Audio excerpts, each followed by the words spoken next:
नमस्कार, मी नंदेश खेडेकर. माझे कोकणच्या प्राईम टाइम बुलेटिनमध्ये आपल्या सर्वांचं स्वागत. पाहणार आहोत आजच्या ठळक घडामोडी. कोकणात पुढचे 5 दिवस पावसाचे. किनारपट्टीवरती पुन्हा मुसळधार पावसाची शक्यता, तर गटारी अमावस्येपर्यंत पावसाचा जोर कायम राहणार. रिक्त पोलीस पाटील पदांवरती नियुक्त्या जाहीर होणार. सिंधुदुर्ग जिल्हाधिकाऱ्यांचे आदेश. आमदार वैभव नाईक यांची मागणी मान्य. पेणमधील महामार्गावरील बाधित शेतकरी न्यायाच्या प्रतीक्षेत. न्यायासाठी सामाजिक कार्यकर्ते पुढे सरसावले. आणि रत्नागिरीत नव्या मासेमारी हंगामासाठी मच्छीमार सज्ज. मासेमारीसाठी असलेली बंदी उठणार. पाहूया सविस्तर वृत्त. कोकणात पुढचे 5 दिवस पावसाचे असणार असल्याची माहिती हवामान विभागाकडून प्राप्त झाली आहे. त्यामुळे कोकण किनारपट्टीवरती पुन्हा मुसळधार पावसाची शक्यता निर्माण झाली. येणाऱ्या गटारी अमावस्येपर्यंत हा पावसाचा जोर कायम राहणार असून आज सकाळपासूनच दमदार सरींवरती पाऊस पडत असल्याचं सध्या पाहायला मिळत आहे. तर किनारपट्टी भागात वेगवान वारे वाहण्याची शक्यता देखील वर्तवण्यात आली आहे. पुढच्या 5 दिवसात पाऊस पडल्यास पाऊस वार्षिक सरासरी पूर्ण करणार असल्याची माहिती देखील हवामान विभागाने दिली आहे. गेल्या 15 दिवसात 4 वेळा महाड शहर व परिसरामध्ये झालेल्या मुसळधार पावसानं सावित्री नदीचं पाणी मोठ्या प्रमाणात वाहू लागलं असून महाड शहरात पूरसदृश्य स्थिती निर्माण झाली. गेल्या 24 तासात महाबळेश्वर येथे 104, पोलादपूर येथे 120, तर महाड येथे 99 मिलीमीटर पावसाची नोंद झाली. त्याचबरोबर किल्ले रायगड, वाळण, वरण या शेजारील भागांमध्ये देखील मोठ्या प्रमाणात पाऊस झाल्याची माहिती प्राप्त झालेली आहे. महाड शहराच्या सखल भागात दस्तुरी नाकात पुराचे पाणी रस्त्यावरती आले असता महाड नगरपालिका प्रशासन येणाऱ्या सर्व आव्हानांना मुकाबला करण्यासाठी सज्ज असल्याची माहिती आपत्ती व्यवस्थापन प्रमुख व अग्निशमक दल प्रमुख गणेश पाटील यांनी दिली आहे. महत्त्वाचं म्हणजे येलो अलर्ट असताना सुद्धा महाड शहराच्या सखल भागात पाणी भरलेले पाहायला मिळते. तर दस्तुरी नाका मार्गावरती पाणी भरल्याने बच्चे कंपनीने फोटो काढण्याचा आनंद घेत असल्याचं देखील पाहायला मिळाले. एनडीआरएफचे पथकही सज्ज असून नागरिकांनी सतर्क राहावे असे आवाहन नगरपालिका प्रशासनामार्फत सध्या करण्यात आले. आता बातमी मुंबई गोवा महामार्गासंदर्भात आहे. गेली 17 वर्ष या महामार्गाचं काम चालू आहे. मात्र आज तागायत या रस्त्याची अवस्था अतिशय दयनीय झालेली आहे. या रस्त्यावरील खड्डे तर कोकणकरांच्या जणू 5वीलाच पुजलेले आहेत. आणि आता तर या महामार्गावरती नव्याने बांधलेला पूल सुद्धा तुटू लागलेले आहेत. याबाबत समस्त कोकणकर जन आक्रोश मोर्चाच्या वतीनं महामार्गावरती माणगाव येथे होम हवन करून या महामार्गाची शांती देखील केलेली पाहायला मिळाली आहे. उरण हत्या प्रकरणात आरोपीला पनवेल सत्र न्यायालयात हजर करण्यात आलं होतं आणि त्याला 7 दिवसांची पोलीस कोठडीही देण्यात आलेली आहे. या प्रकरणात अनुसूचित जाती जमाती अत्याचार प्रतिबंधक कायद्याच्या कलमांचा देखील समावेश करण्यात आलेला आहे. दाऊद शेख आणि पीडिता एका शाळेत शिकत होते. 2019 साली दाऊदवरती पीडितेवरती लैंगिक अत्याचार करण्याचा पोस्को गुन्हा देखील दाखल करण्यात आला होता. या गुन्ह्यातून बाहेर पडण्यासाठी आणि पीडितेला भेटण्यासाठी दाऊद तिला फोन करून धमक्या देत होता. भेटल्यास फोटो व्हायरल करण्याची धमकी तो देत होता. 23 जुलैला उरण येथे दाऊद पीडितेला भेटला होता, परंतु 25 जुलै रोजी पुन्हा भेटायला बोलवून त्याच्याबरोबर राहण्याचा तगादा लावत होता. तरुणीने नकार दिल्याने दाऊदने तिची हत्या केली. हत्या करून दाऊदने पनवेल येथील ATM मधून पैसे काढून कर्नाटकला पळ काढला. तो लग्न करून बेंगलोरला जाण्याचा प्रयत्न देखील करत होता. 27 की मॉर्निंग को उसकी जब डेड बॉडी मिली तब FIR 300/2024 उरण पुलिस स्टेशन में रजिस्टर्ड हुआ. BNS सेक्शन 103/1 जिसमें अभी एट्रोसिटी का सेक्शन ऐड हो चुका है.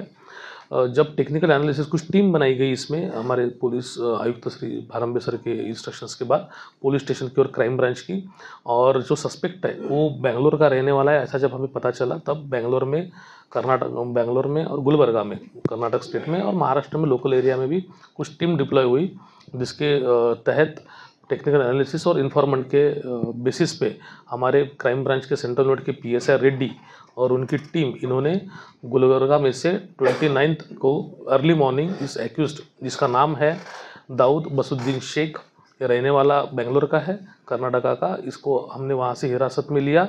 आज उसे पनवेल के एट्रोसिटी कोर्ट में जब हाजिर किया गया उसे 7 तारीख तक की पुलिस कस्टडी इसमें दी गई है. एक्यूज के इंट्रोगेशन से समझ में आता है कि एक्यूज ये जान पहचान का था डिसीज के. 2000 मतलब स्कूल में भी ये पढ़ने के लिए था. बाद में इसकी पढ़ाई छूट गई, लड़की ने आगे पढ़ाई शुरू की, फिर भी उसने उससे कॉन्टैक्ट बनाए रखने की कोशिश की, जिसके तहत बीच बीच में उसे मिलने आता था. उसने जब लड़की मना करती थी तो वो उसके धमकियाँ देता था। इस टाइप की जानकारी भी सामने आ रही है कि तुम्हारे कुछ फ़ोटोज़ है, मैं इसे वायरल कर दूंगा। अभी जब लड़की उसे 25 तारीख को, मतलब 24 तारीख को पहले उसे मिली, फिर इसने 25 तारीख को बुलाया, जिस दिन की घटना है। उस दिन वो जाने के लिए जब राज़ी नहीं थी तो ये समझ में आ रहा है कि उसने कुछ फ़ोटोज़ भी अपलोड किए थे उसके फेसबुक पे, जो बाद में लड़की मिलने जाने के बाद, डिसीज़ मिलने जाने के बाद उसने डिलीट कर दिए। इसकी इच्छा थी कि ये इसके साथ बेंगलोर चले, जिसके लिए लड़की राज़ी नहीं थी जाने के लिए। इनका कुछ झगड़ा जो स्पॉट है वहाँ पे हुआ और उस झगड़े के बाद इसने जो हत्या को अंजाम दिया गया है। इस तरीके का पूरी जो वारदात है आई है सामने और एक्यूज़ को अभी हिरासत में लेके आगे का इन्वेस्टिगेशन उरण पुलिस स्टेशन कर रही है। रायगड जिल्ह्यातील म्हसळा तालुक्यातील म्हसळा शहराच्या मध्यवर्ती ठिकाणी म्हसळा एसटी स्टँड शेजारी असणाऱ्या अंतर्गत रस्त्यावरती एका खानावळीच्या मागील बाजूस असलेल्या एका गल्लीमध्ये एका बिल्डिंगच्या रूममध्ये असणारा अवैध मटका जुगारधंदा कुठल्याही कायद्याची, कुठल्याही प्रशासनाची भीती न बाळगता अगदी तेजीत सुरू आहे। या अवैध धंद्यांना नक्की पाठबळ तरी कोणाचे, असे सवाल सुजाण नागरिक उपस्थित करत आहेत।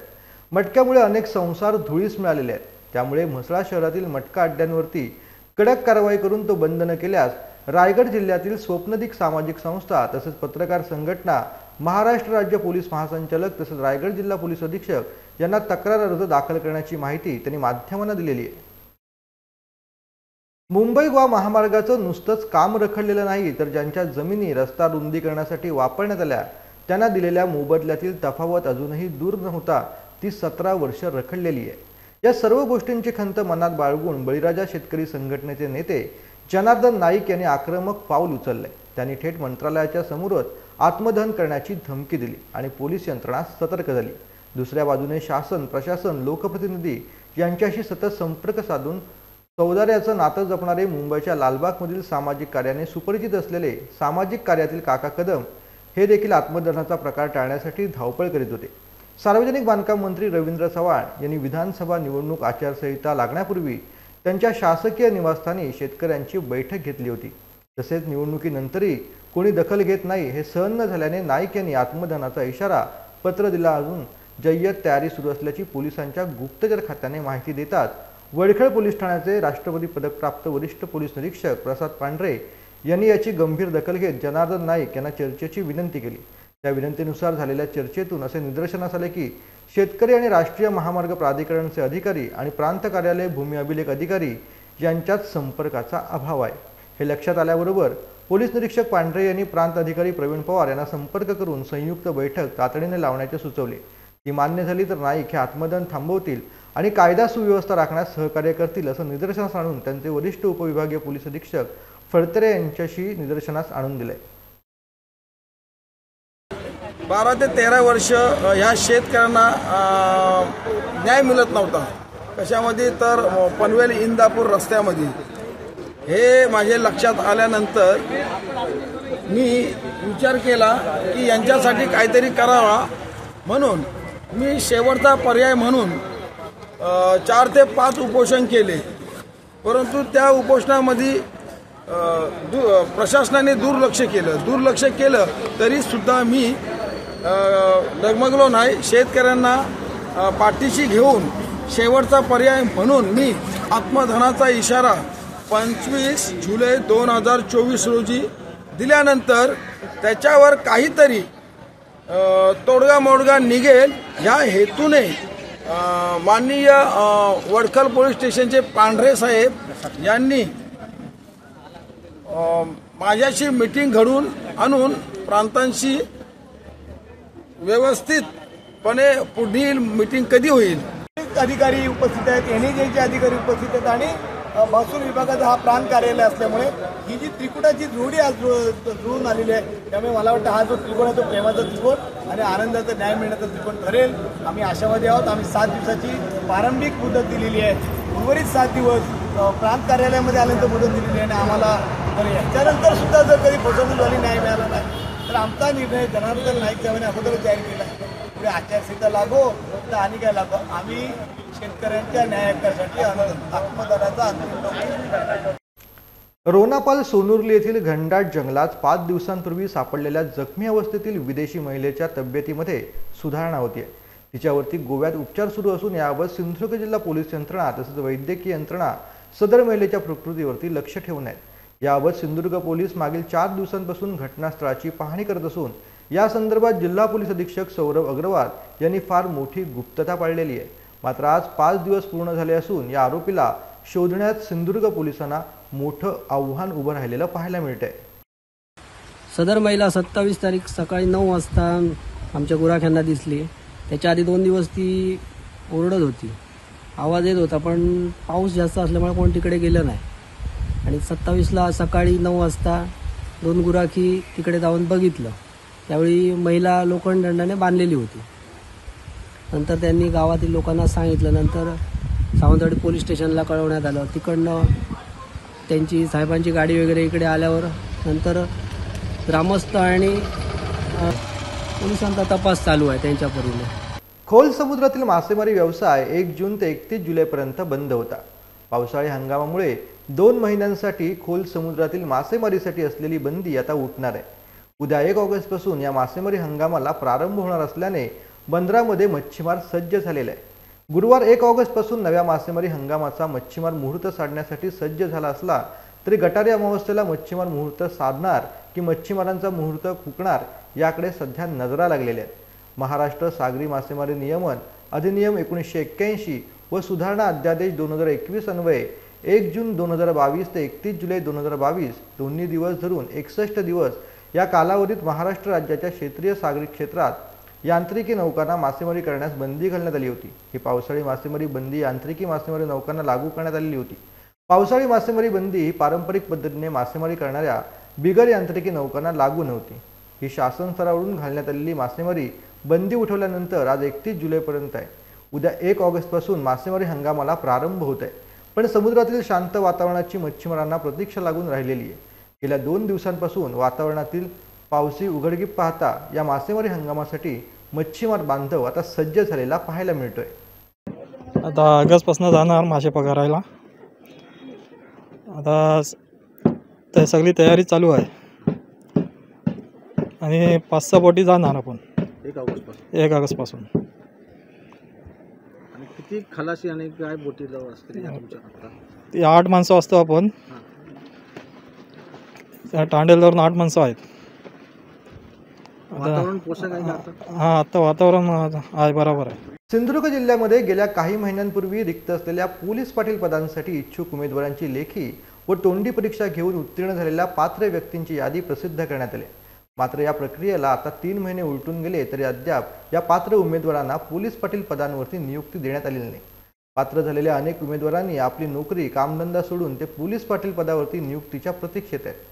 त्यामुळे या उमेदवारांचं 3 महिन्यांचं सुमारे 45,000 रुपयांचं नुकसान शासनाच्या दिरंगाईमुळे झालेलं आहे। याबाबत आज आमदार वैभव नाईक यांनी जिल्हाधिकारी किशोर तावडे यांची भेट घेऊन ताबडतोब पोलीस पाटील पदांवरती नियुक्त करण्याची सूचना केली।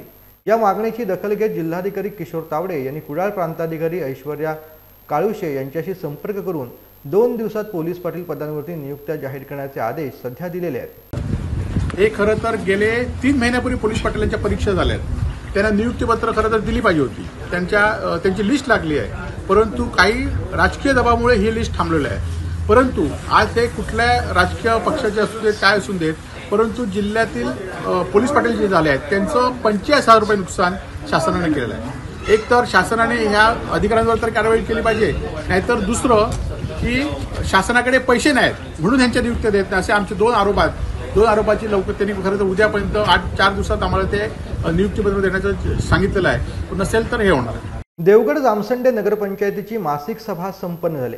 या सभेत उबाटा पक्षाचे सत्ताधारी नगरसेवक निवृत्ती उर्फ बुवा तारी यांनी 15 ऑगस्टला नगरपंचायत कार्यालयासमोर उपोषणाला बसण्याचा इशारा दिला। त्याचबरोबर ऐन पावसाळ्यात कृत्रिम पाणी टंचाई केली जात असल्याचा आरोप देखील त्यांनी विरोधकांवरती केलेला आहे। पाहुयात नगरसेवक तारी नेमकं काय म्हणाले। ठेकेदार आहे नळपाणी योजनेचा, तो पण भाजपचा अधिकृत कार्यकर्ता आहे आणि त्याने पण एक मुद्दाम पंपाची कामं असतील, त्याच्यानंतर शिरगाव पाडागर योजनेचं पाणी जे आम्हाला दिवसाला 5 लाख लिटर येतं ते पंप बंद करून ठेवायचं, आमच्या हक्काचं जे पाणी आहे ते दुसऱ्या ग्रामपंचायतीनं वळवायचं, असे प्रकार चालू आहेत। आणि लाईट नाही, हे नाही कारणं सांगून ते पाण्याचं कुठेतरी कृत्रिम तुटवडा निर्माण केलेला आहे भर पावसात आणि त्यांनी भरपूर कामांमध्ये भ्रष्टाचार केलेला आहे. या तालुक्यातील पण जी जलजीवनची कामं आहेत त्याच्यात जवळजवळ 40 कोटीचा अपहार त्यांनी केलेला आहे. नगरपंचायत हद्दीत काही विकास कामं होती ज्या म्हणजे रस्त्यांचे विषय होते. त्याच्या आम्ही पूर्वीपासून हॉटमिक्स रस्त्यांसाठी आग्रही होतो तर आणि त्याप्रमाणे हॉटमिक्स रस्त्यांची निविदा प्रक्रिया पण झाली. पण सदर ठेकेदारांनी जाग्यावरती हॉटमिक्स रस्ते न करता कोल्डमिक्स रस्ते करून एक प्रकारचा भ्रष्टाचार केलेला आहे आणि त्या एक मोठा अपहार त्याच्यात झालेला आहे. त्याच्यामुळे मी प्रशासनाला एक निर्देश दिलेले आहेत की तुम्ही जर त्या ठेकेदारांवर कारवाई नाही केलात आणि जर त्यांनी ते रस्ते हॉटमिक्स नाही केले तर मी नक्कीच 15 ऑगस्टला उपोषणास बसणार आहे त्यांच्या विरोधात. गेले 15 दिवसांपासून रत्नागिरी जिल्ह्यातील सर्व शासनमान्य रास्त धान्य दुकानात ऑनलाईन धान्य वितरणाचा सर्व्हर डाऊन असल्याने गोंधळ उडालेला आहे. रेशन कार्ड धारकांचे बोटांचे ठसे उमटत नसल्याने रेशन कार्ड धारकाला तासनतास दुकानात बसून रिकाम्या हाताने परत जावं लागतंय. तांत्रिक बिघाडामुळे होणारी लोकांची गैरसोय तात्काळ थांबवावी तसेच रेशन कार्ड धारक सामान्य जनतेला त्वरित धान्य वितरण करावे अशी मागणी जिल्हा प्रशासनाकडे भाजपने केलेली आहे. या संदर्भात भाजपचे जिल्हाध्यक्ष राजेश सावंत यांच्या नेतृत्वाखाली अन्य पदाधिकारी व कार्यकर्त्यांनी जिल्हाधिकारी कार्यालयात धडक दिली. अप्पर जिल्हाधिकारी शंकर बर्गे यांची भेट घेत त्या संदर्भात चर्चा करून निवेदनही सादर केलंय. ऑनलाईन धान्य वितरणात सर्व्हर डाऊनमुळे सामान्य नागरिकांवरती उपासमारीची वेळ येणार आहे. तसंच रेशन कार्ड धारकांना या महिन्याचं रेशन मिळण्यास त्यांना या महिन्याच्या रेशनपासून मुकावे लागणार असल्याचं सावंत यांनी सांगितलंय. सर्व रेशन कार्ड धारक जनतेच्या मागण्या प्रशासनासमोर त्यांनी मांडलेल्या आहेत. आज जिल्हाधिकारी साहेबांना भारतीय जनता पार्टीच्या वतीने रेशन दुकानावर ज्या अडचणी निर्माण झाल्या आहेत आणि त्या अडचणींमुळे सामान्य जो ज्याला रेशन दर महिन्याला मिळतंय ते रेशन मिळण्याचं थांबलंय. हा टेक्निकल प्रॉब्लेम आहे. हा पूर्ण महाराष्ट्रात किंवा देशात आहे. परंतु आज आम्ही ॲडिशनल कलेक्टरना बर्गे साहेबांना अशी विनंती केली की सामान्य नागरिकाला जे रेशन मिळणं आवश्यक आहे ते मिळण्याकरता हा टेक्निकल प्रॉब्लेम दूर करून नियमितपणे त्यांना हे रेशन कसं मिळेल याच्याकरता आपण प्रयत्न करावेत. टेक्निकल प्रॉब्लेम सॉल्व्ह होईपर्यंत आपण थंब न करता त्यांना रेशन द्यावं अशी आम्ही त्यांच्याकडे मागणी केली. पेण शहराचं वाढतं नागरीकरण बघता नागरिकांना अनेक समस्या आता भेडसावू लागल्याने नागरिक हैराण झालेत. सध्या नगरपालिकेत प्रशासक अधिकारी असल्याने या समस्या सोडवण्यासाठी पेण शहर भाजप कार्यकर्त्यांनी नगर परिषदेच्या मुख्याधिकाऱ्यांची भेट घेऊन निवेदन दिले. पेण शहरात पाणी पुरवठा योग्य व सुरळीत होत नाही. गॅस पाईपलाईनचं काम करताना खणलेले खड्डे योग्य प्रकारे भरले जात नाहीत. शहरातील गटार योजनेचं नियोजन व विस्तार करण्याबाबत रोहित कॉम्प्लेक्स जवळील रस्ता ते सुतारवाडी, शिवाजीनगर रस्ता, रामवाडी पडलेले खड्डे, संताळी गटार बंदिस्त नाही व स्ट्रीट लाईट नाहीत. कुंभाराळी व कवंडाळ तळावातील कारंजे बंद अवस्थेत आहेत. समर्थनगर ते रामवाडी रस्त्याची लाईट बंद असते व कचरा गाडी नियमित येत नाही. तसंच कवंडाळ तसेच शुभशोभीकरण, जॉगिंग ट्रॅक लगतची साफसफाई योग्यरित्या होत नाही.